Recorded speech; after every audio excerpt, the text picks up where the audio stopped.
Ooh, Rubik. Okay, so that's we had to see a Narman Rubik and a ouch, Beastmaster ouch, coming through ouch. here. Okay, they should probably pick like PA. I think for Motivate, it's like a really good lane counter to Beastmaster. And they have like a bunch of squishy supports you can jump and kill. Ogre Magi It's for a, the yeah, Bloodlust. Bloodlust would be great. I know some people also like Naga Siren into Beast, but I don't think that's something I've seen Jackie play. I think if it was OB.Neon, they might pick it, but We haven't seen them play it, but we've seen the Troll Warlord as well as a potential answer to the Beastmaster. not my favorite. But No, yeah, for sure. You can get kited around somewhat as the I also troll think it's there. hard into Rubik just because you're just getting your like damage. Zapata. Yeah. We did see them pick up the Rubik and Beast in the first game that these two played against each other in yesterday's series as well. Phantom Assassin. Big fan. Yeah, like when people first phase the Beastmaster, usually the heroes they ban are like Enchantress and PA and stuff. And Conquer. Yeah, and Conquer. PA is just so good into Beast Lane. You can like farm the boars with the daggers, and you obviously get blur, so they just hit you less and stuff. You take like a lot less damage. You're just able to jump and do whatever you want in the lane. She's just like a nice laner against him. So Most of the times with the Ogre Magi as well, you want to make sure that you're using your Ignite effectively to hit the two heroes. In this lane in particular, I'm going to be looking at Enryu to make sure that his ball micro is good, so that he's constantly standing away from it, because I feel like Ignite landing onto one of those boars is totally fine as well, right? Like, it's just going to assist with being able to take it down without the PA needing to use something like the Phantom Strike to get the last hit. Is there enough lockdown on both teams, do you feel? right now, I do. I think it's. It's lacking a little.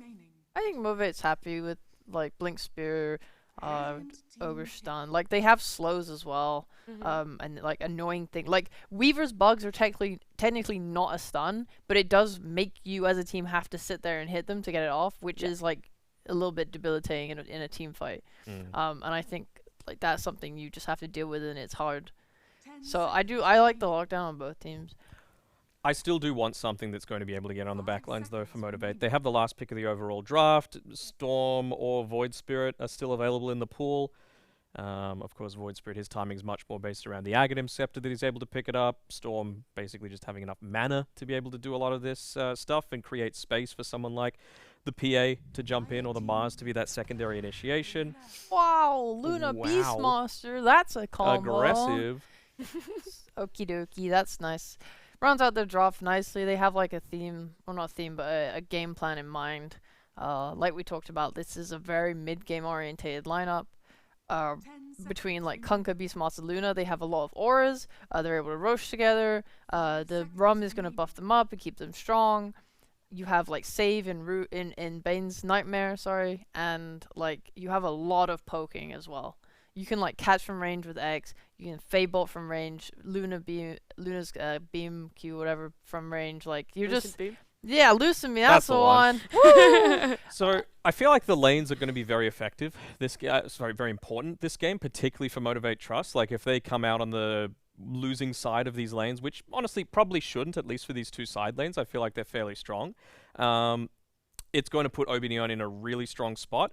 But I think regardless, Q is going to need to be the most annoying Weaver possible and constantly be cutting these lanes, because you know that OB.Neon are wanting to ball up at like the 20-25 minute mark with this Beastmaster and Luna, with that Helm of the Overlord timing, and Luna with like a second or third item, and just pushing on forward into you, because it's not like they've got something like the Treant Protector, or even something like a Grimstroke or a Wyvern to be able to protect these towers. You know, Weaver, Ogre Magi, not the greatest at doing it under the tower. You need to be proactive in doing that.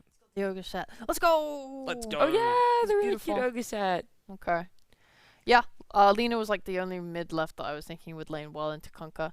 So that's a nice pick. They're very lane oriented, like you said. Like that is Motivate.Trust thing going for them. Neon have more of a cohesive idea behind their draft, whereas Motivate.Trust are more of a like, okay. I mean, they do synergize. I will say that. They have a balanced draft too. They have team fight, they have damage, they have steroids for PA to make her go harder, minus armor from Weaver to also buff her up. I think it's just like making sure you win your lanes and keep a stable game, and I actually think their lineup is probably better. They just need to not get run over by Neon. Yeah, absolutely. And I'm going to be watching Q for that lane cutting because he is going to be a pest, as the Weaver already is. Yeah. It's going to be a very exciting matchup as we see these two teams go head-to-head yet again in the tiebreaker. But GoDz and John, please take it away for this game.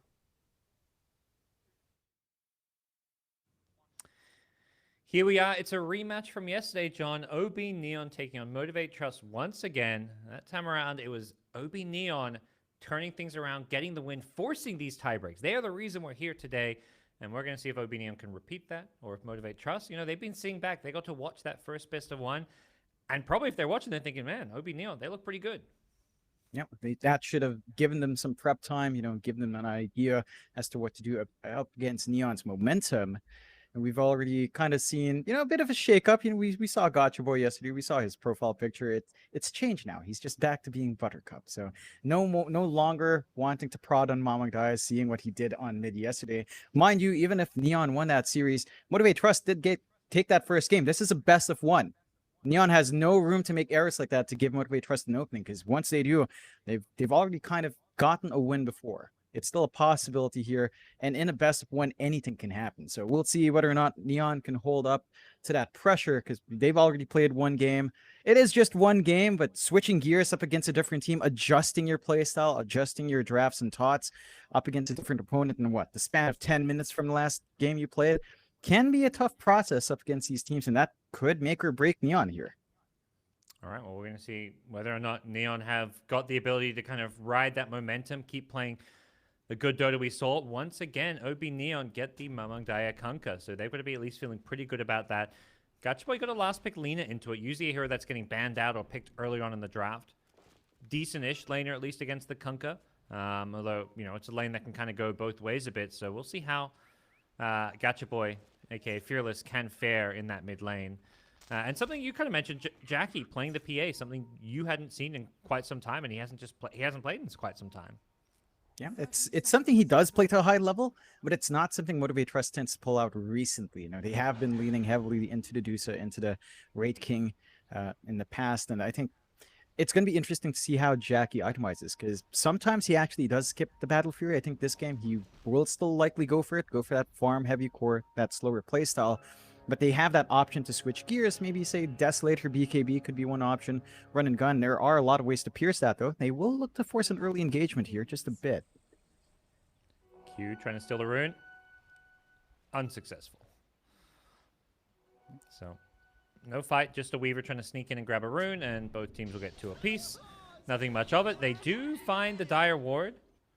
Bang doing his research. You mentioned, sitting back and to watch the games. You can kind of watch where some of the, the warding happens. Although OB.Neon, they can obviously would have had a chance to watch those replays from yesterday to kind of get an idea of when Motivate.Trust like to ward. So, nice little find to start things off. Yeah.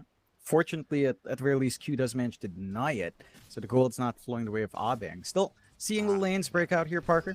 Dual lane up top, Jack Boys and Boom Boy on the Ogre and PA. Narman and Enryu on the Beastmaster, and Rubik can be an annoying lane for the PA. The Fade Ball dropping your damage. The Boar is going to be applying pressure. Dual melee against Beastmaster can be zoned out. But Jack Boys always has the option to stand back and play with the Stifling Dagger. I think the big issue here is that Boom Boy can't just run up and try to apply harassment. So he's not really putting his body all too forward. He does have the Ignite to kind of try to slow down, and he does have that early Orb of Venom start to try to trade hits, and we shouldn't be copying all of these hits. Good timing from Boom Boy, finding while Narman's a bit forward, trying to harass out Jack Boys, but I think they're doing a fine job on Neon anyways. The levels go up as the Boars get stronger.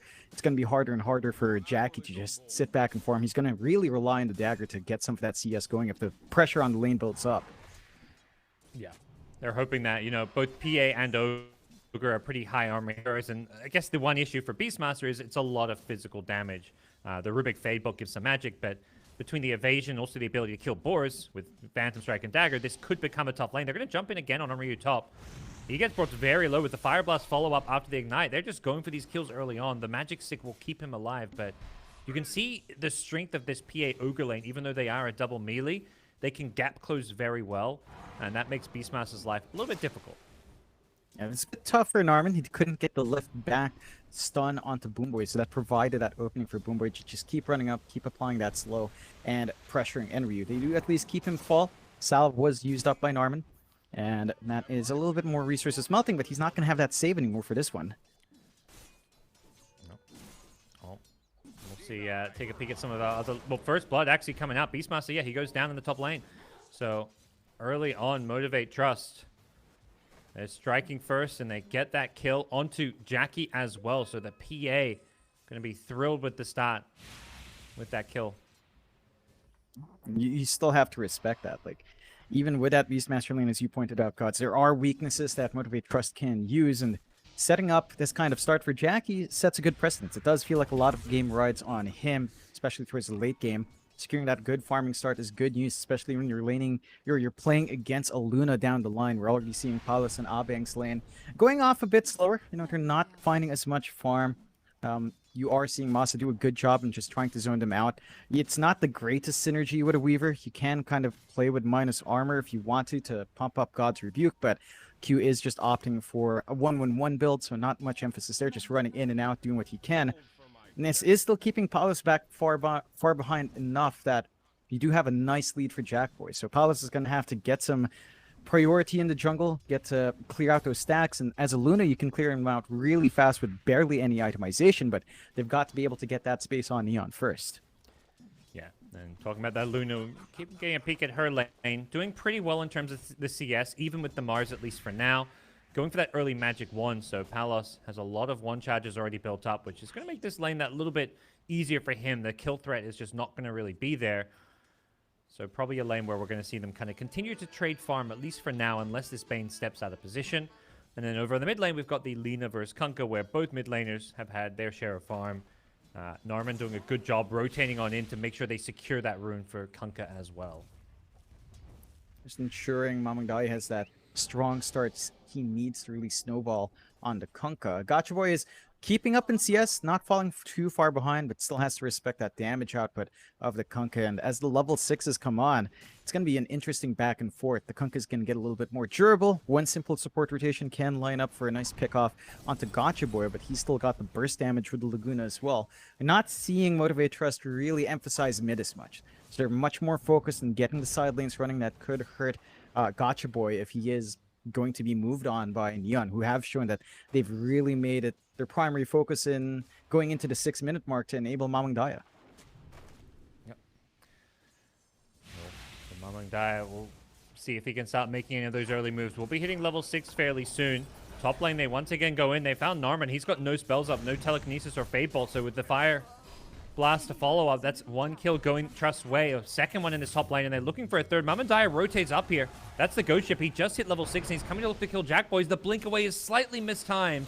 The torrent follow-up with the Tidebringer damage is going to be enough to kill Jackie. He tried to blink away and dodge the torrent. It was a valiant effort, but Kunkka was a couple of steps ahead of him.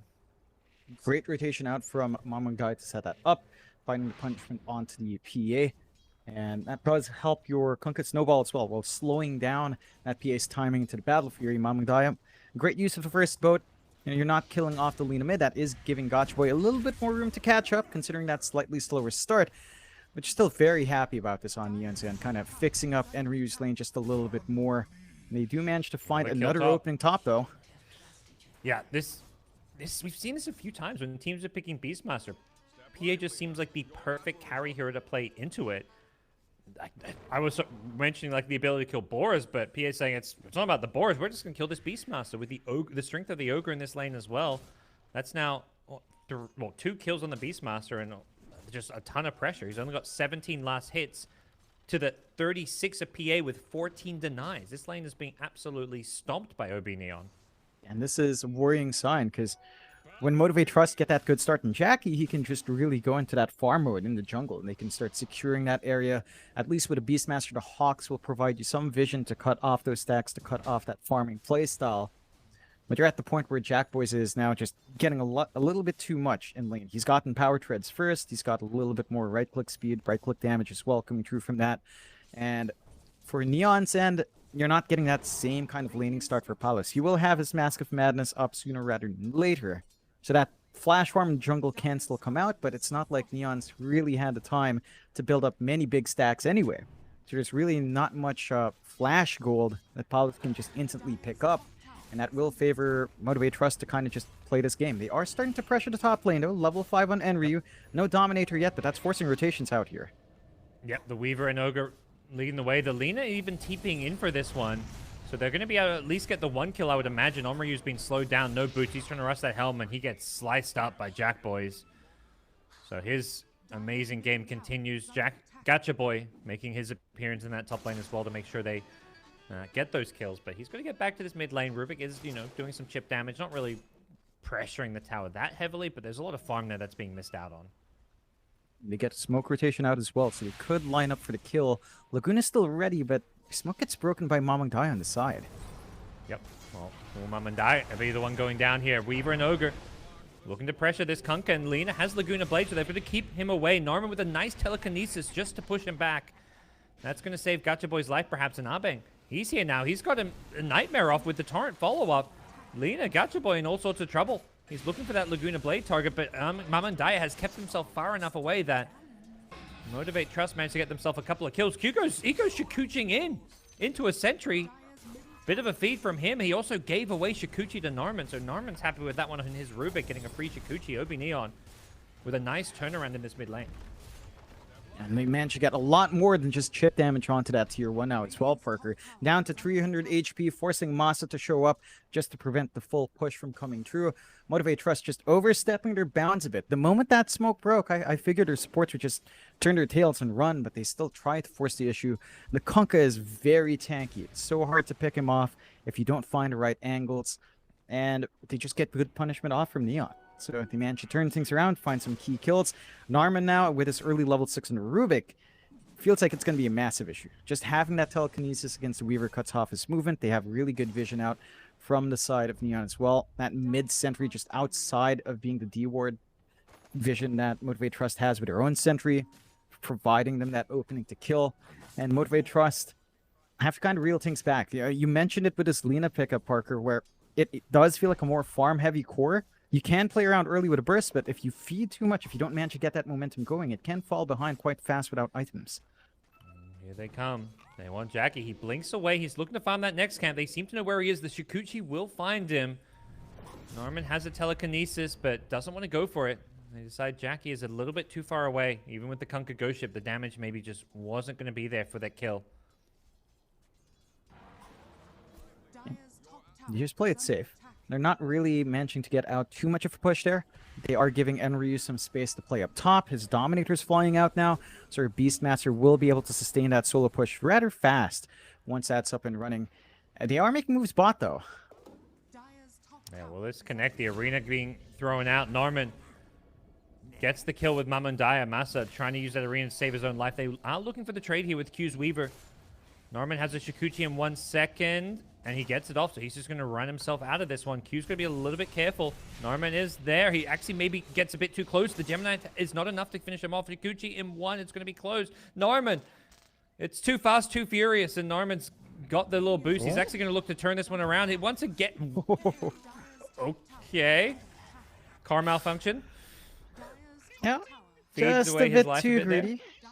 Way too greedy, trying to turn around there. Good punishment coming through from Q this time around, and Motivate.Trust will use that movement to just shove in the bot, losing their top tower already in exchange.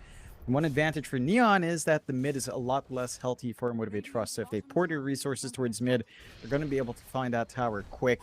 And they are at the point where Palos has gotten enough to maybe even just show up and right-click down. He doesn't have the Eclipse up. He does have the Massive Madness. Flash Farm is going to be in play. Again, when you just look at that jungle, it doesn't have the biggest stacks, although the Ancient is starting to be built up. So if Palos just gets a little bit of room, he is going to be able to really increase his net worth here and maybe eclipse that PA early on. Movement out from Neon, though. Grip down bottom. Yep, they found the Ogre. Boom Belt. Going to be caught in the Fiend's grip. Torrent to follow it up. Mamandaya gets his second kill of the game. He's been involved in all 6 of these OB.Neon kills, though, so definitely making his name felt in this game. Every single play has been him roaming top, bottom, getting kills in mid, protecting the jungle. He is absolutely everywhere for OB.Neon. And he has to be. He's that forward-facing Kunkka. He's going to be setting up these plays. He's going to be the more aggressive hero here, along with the Beastmaster, and buying out that Luna's farm. So I think he's doing a great job of that. They even managed to clear out the mid from that movement. He's going for the kill on Masa Weaver. not doing enough to stop. Who? Well, Weaver time lapses it off. They did throw out the ghost ship and got close to killing off Weaver there, but just didn't quite have the damage for it. Well, keeping an eye on Palace, he's getting a lot of farm at those ancient stacks. Continuing just to farm this uncontested, positioning himself really nicely, so even if a rotation comes in, he isn't going to be an easy find. Just smart carry play from him, but seems like there's nothing from Motivate.Trust. They smoke up. They're looking to make a move. Maybe they have an idea that the Ancients is stacked, but it's too late. Palace has already finished them off, so instead, they're going to focus their efforts elsewhere, try and maybe hunt down this Beastmaster. He has already taken that top tier 1 tower. And similarly, Onryu positioning himself very safely, far away, leaving his summons, as well as the dominated creep, to just be in the front lines to kind of scout anything out for him. Yeah, just great defensive moves from Neon coming through. Motivate.Trust, and they're kind of wasting time on their other heroes. At the least, you already have Jack Boys with a very fast Battle Fury here. 13 minutes in, Power Tread's Battle Fury. Nice timing from Jack Boys. Straight into a BKB first before the Deso. So he knows Neon's going to be looking to be aggressive, and he could be in a pretty bad spot. Smoke Cloud from Neon might spot him out here. Yep. He wants to farm one more wave in the bottom. Jack Boys, they know he's here. He scans it as well. I think they saw this Radiant smoke because Dire had a ward right by where they smoked. Oh, that was close. Gets the TP out just in time. And yeah, Palace is like, yeah, you're a lucky man. We knew what you were up to. Oh, yeah. Masa looking to cut off top. He's kind of forward here. Yeah. Can he hit them both with the arena? He pogos his way in. The Tumbler toy. But he gets roared up and he didn't actually land the spear. Now a stolen arena from Norman. Onryu gets speared out because you can't spear enemies into stolen arenas. I have no idea how that interaction works, but now I do. And they're looking to turn this one around with 2 supports down, 1 on either side. The Ghost Ship going to go flying through into Gacha Boy, but Jack Boy's is showing up. He's got a Battle Fury, so his damage is pretty ferocious here as he's forcing them back. Mamandaya, he's got that run that's keeping him alive for now, but he's got to find a way out of this one. The X into the Torrent pulls back Masa, but he actually doesn't go for the Torrent. He's going to get speared down. So Kunkka goes down. Now Masa's going to look for a way out himself. Running away from the Beastmaster. There's no real catch here unless they can catch him with the Lucent Beam, so PA did end up dying on the Dire side, so both teams losing one of their big cores. The PA on one side, the Kunkka on the other. It's a lot more painful for Motivate.Trust. They drag Jackie in early, hoping he can snowball off, find a few softer targets to kill off. Unfortunately, they only really had the option for Kunkka to try to burst down, and just wasn't enough. Great steals out from Norman once more with his Rubik. We've seen this before with the last time they played against Motivate.Trust with the Astral Imprisonment saves and all of that working against the side of Motivate. Now they have to deal with the arenas, they have to deal with the Light Strike Race, the Shikuchis, even the Dragon Slave damage coming through, being amped up by the Arcane Supremacy is going to be really annoying. So I think you have to respect that counterplay. They do at least manage to get that spike up on Masa. So the Blink's up in the Mars. They force that fight without the Blink. They've got it for the next fights that come through. Initiation's going to be a lot easier, but Neon do manage to take control up top. Yeah. They've found themselves an Ogre. Roar being committed. They kill the Ogre here, taking advantage of this control of the Dire jungle. And not a place Ogre wanted to be farming or fighting. Jack Boy's bottom lane. He's been X'd up. The Ghost Ship going to follow it up, and there's no dodging that one, even with Mamandaya stunned up. He tries to blink his way out, but Bane is waiting there. Actually did manage to get himself out of the arena. Can he get the grip off? He does. Jack Boys has been caught out. The spear is going to cancel it, but the damage is there. Norman with the stolen Dragon Slave will finish off the PA. Jackie goes down. Cube time lapses off some damage here. Keeps himself alive as the Laguna Blade from Gacha Boy misses the LSA on Mamandaya's Kunkka, and the full retreat is on for OB.Neon, and Arbang, he's probably not going to be so lucky. GoDz Rebuke will take him down as OB.Neon cut their losses. They do kill the PA, though, so they'll be pretty happy at least with that part of the fight. It's still a really big kill That's time where Jack Boys isn't farming, he's not working the triangle, Gotcha Boy is going to be clearing out the stacks instead before any sort of movement can come out from Neon to contest. And you are starting to give a window where OB.Neon's getting bigger and bigger in their Luna. They're going to be hitting those item spikes a lot faster on Palos. And even if you get these items up onto Jack Boys, like that BKB, you've got Roar, you've got Fiend's Grip. So you still have ways of piercing through that spell immunity. It's going to be down to execution for Motivate.Trust. They've got to find those BKB piercing heroes to control before Jackie can jump in with a BKB.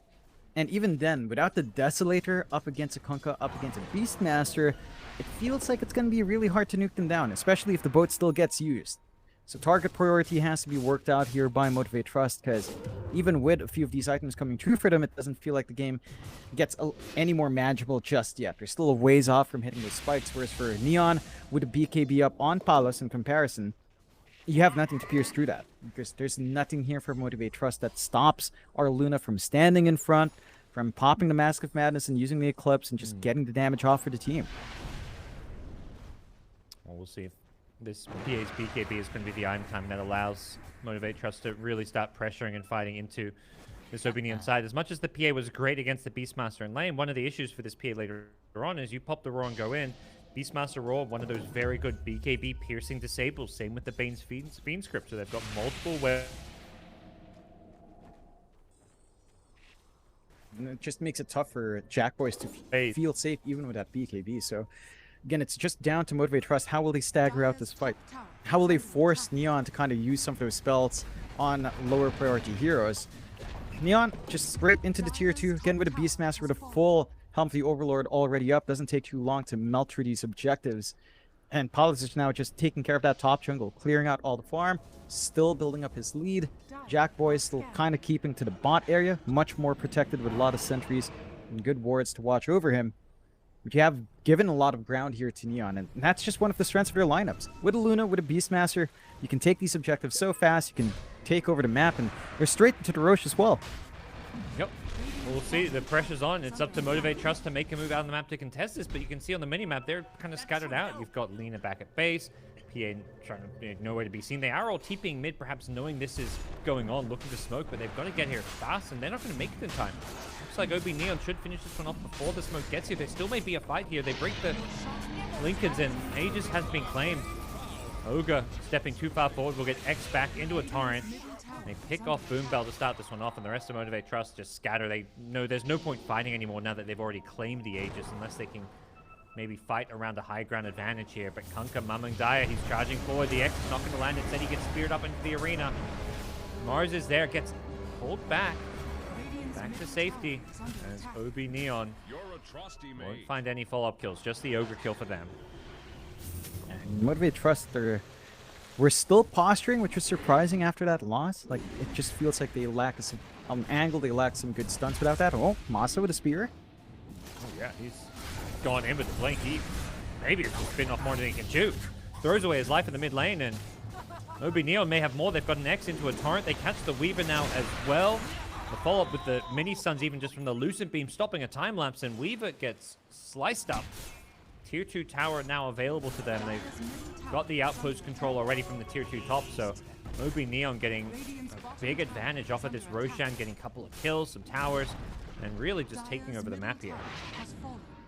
They just clear out where Motivate.Trust can farm now. It limits the space for Jack Boys to keep building up. He does have his BKB up, but as mentioned, it does feel like they're lacking some damage outside of maybe a Laguna use, so the Desolator still has to come into play.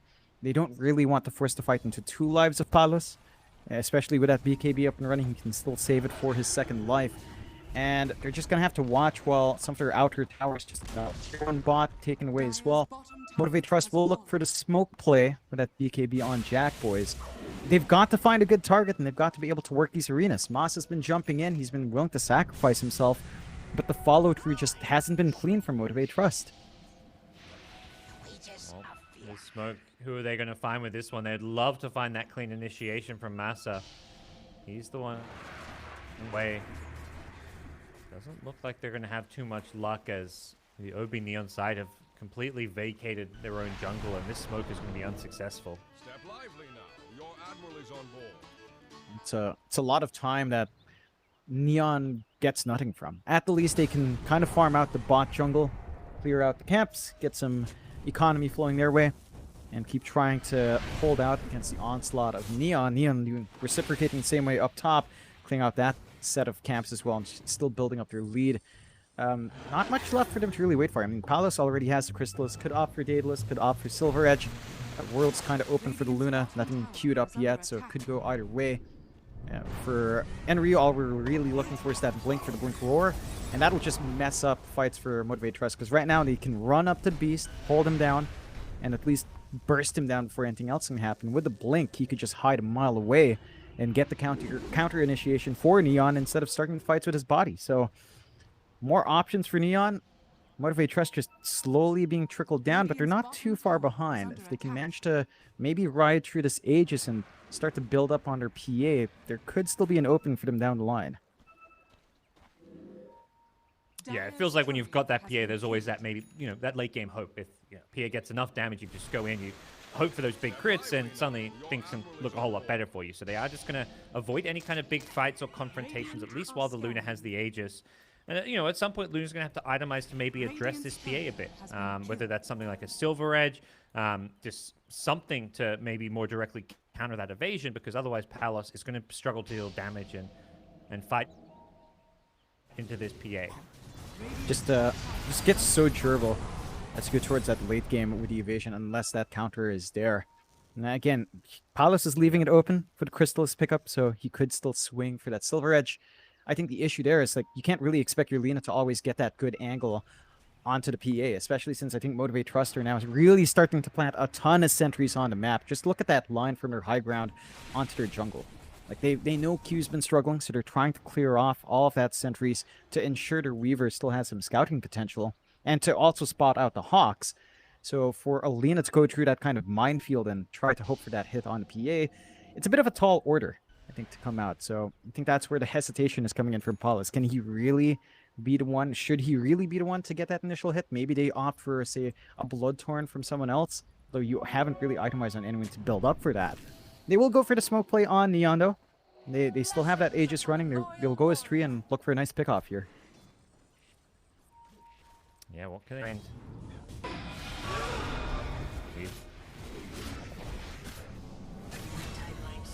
Weaver gets followed up with the Roar. The Chainsaw is there, but they had to use a Fiend Script even. They were worried about the time-lapse coming out, so Weaver fairly tanky, and as a result, they do get the kill, but costs them, couple of big spells, couple ultimates, not the longest of cooldown on the Roar. Fiend Script 100 seconds, and I think OB.Neon just happy to play this map control game and take whatever pickups they can find, so probably not too worried that they have to use those big ultimates. I mean, it's still keeping the side of Motivate.Trust back. With that kill, they're just holding high ground. So they're not able to dip out to the bot lane to find farm, dip out to that bot jungle to clear out some camps. Masa, Jackboys, and Gotcha Boy are all playing the same part of the map, which is choking them out a lot. And that's just going to allow Neon to keep building up. They will go for a smoke play of their own without the Weaver, knowing that at least the Fiend Script is still likely to be down by the time to get that rotation out. Now the question is, can they find anyone? Their wards have, again, been highly defensive. Nothing on the opposite side river, so this is fairly blind, and looks like they'll just go for an outpost take to just kind of get to grips with their own jungle, maybe set up for that next Roshan. A retake over their jungle, their outpost, as you mentioned, next Roshan. We'll see when that one is going to be coming up. It's going to be at least, a minute and a half and more. I had to reconnect. I was like, where's the Roche timer on my screen? But yeah, I reconnected, so it's gone missing. But you guys can see it on the stream as it's OB.Neon who maintain this map control, kind of this slow, steady, incremental farm advantage that they built up, particularly around this Palace Luna, out farming the PA, even with the Battlefield, just because PA's been kind of more bottled up in her own base. But definitely still plenty of Dodo to be played in this one. Motivate.Trust know that, they've got 2 really well scaling cores. It's not just the PA. Even if the PA is being kited or just not doing a lot of damage in these fights, Lina is another hero that you kind of have to address. And the BKB linkers, this Lina is very durable and almost guaranteed to dish out some good damage in a fight. It's going to make it hard to pin down Gotcha Boy. I think that's going to be one tool that Motivate.Trust will use as well. Sure, there's a bit of a lack of damage on the Lina. No usual Silver Edge build-up, but that will still come true down the line. Scotty going to be next for the raw stats. They are forced to respond to the split push. Again, with a Heaven for the Overlord, it becomes very easy with that Ancient Creep to just push out and shove out.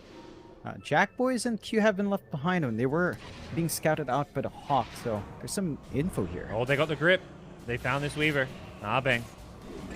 With that cast range, gets the Fiend's grip on the Weaver, but did create room for the PA, Jackie, to get out. He was the one they were really hunting, so just these support kills aren't really doing much as far as the gold lead goes. It's much more about the map control for OB.Neon, and they want to hunt these heroes. They want to kill the PA, but Weaver doing a good job just, you know, kind of acting as this shield for Jackie when Jackie's farming in these more dangerous parts of the map. Yeah, it is stalling out the Weaver's timing, so like the Ags rush by Q here is not going to be anywhere near done. Still about 1,200 gold away, so not too bad considering that start, but again, not the ideal timing you'd want here. And it feels like that Ags is going to be a big part of saving the PA as well. If she does drop low to the Roar, to the Grip, you will always have the time lapse, but until that Ags is up, you don't have that saving potential. In fact, there's still no save option on Motivate.Trust. No Lotus Orbs. The Lincolns can be there, but that's preventive, not reactive sort of defense. So Gotcha Boy's got to be really quick and popping that onto Jackie if he's in danger. They will go for their own smoke once more on Motivate, though. Yep. Nina takes out the mid creep wave. Smoke actually got popped. I don't think they quite realized where they were. Mamandai's gone in with an Invis rune. Have they got detection for this? Lina has to BKB and run for the high ground. Instead, it's going to be the Mars getting caught up, but he's got a BKB of his own, so double BKB used just to get them back to safety, but at least there's no casualties on the Motivate.Trust side, as Neon will fall back and probably look to set themselves up for that Roshan respawn. They've got the Hawk on the pit, so they'll know when it comes back alive, and they're not too far off.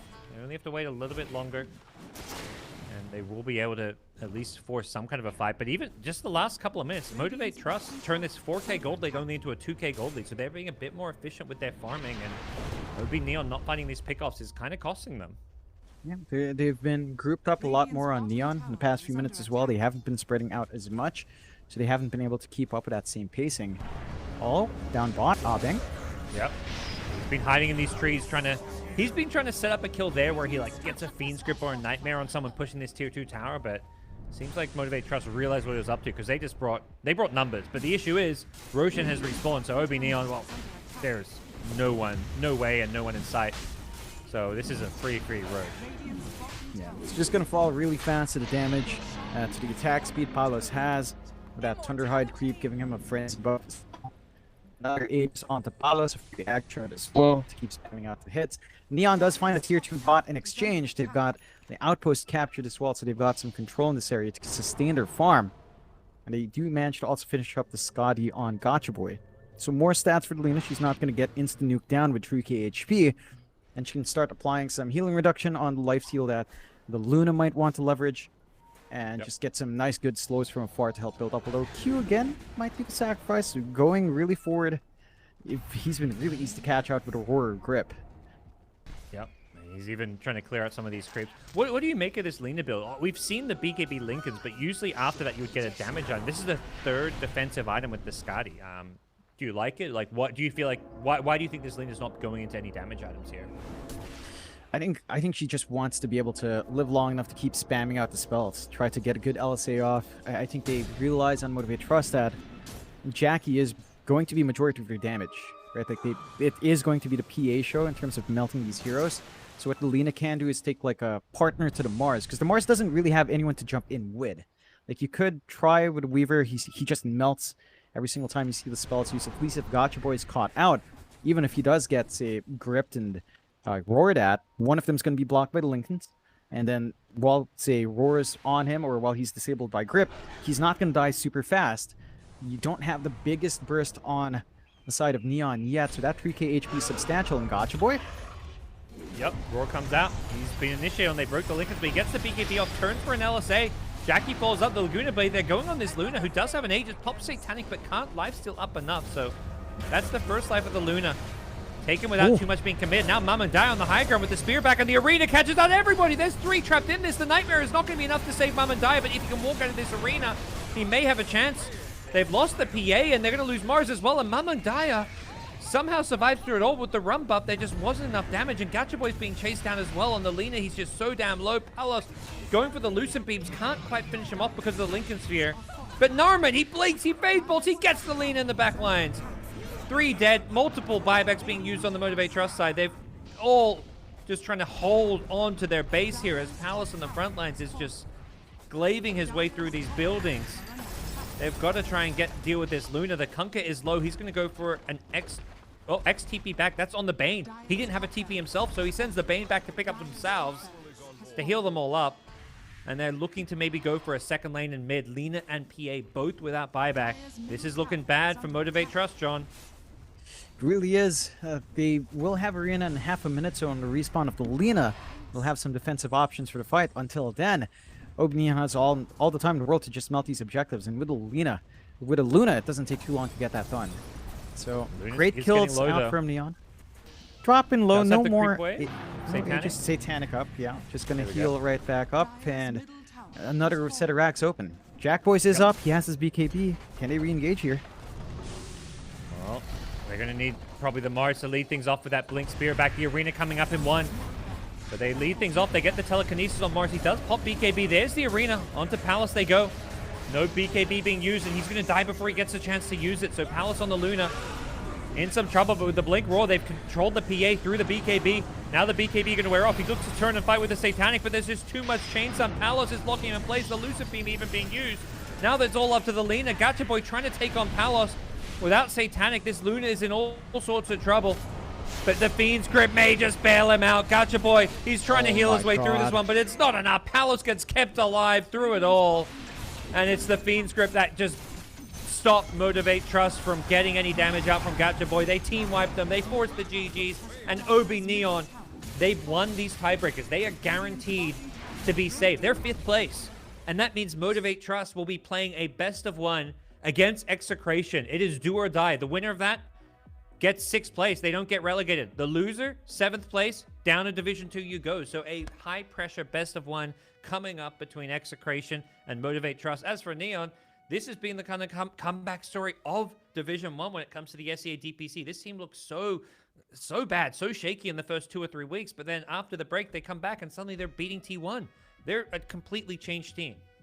They definitely are. They used that break time well. They were playing in a different tournament, allowed them to hone their comms, hone their skills, hone their teamwork. And Motivate.Trust, this is a team that's been together for such a long time. They have all of those fundamentals as 5 down to a pat, and they just look lost in this game. They were maybe out-timed and just outplayed by the side of Neon, really managing to control that economy, control the pacing. And it's do or die for them. They had a long journey into Div 1 as well, that side of Motivate.Trust. So we'll have to see if they can hang on there or if Execration can toss them back down. Well, one last best of 1 in the SEA tiebreakers for today. We've got some juicy tiebreakers coming up on Saturday as well, but we're going to go to a quick break and come back as our panel gets ready for that final do or die match between Motivate.Trust and Execration.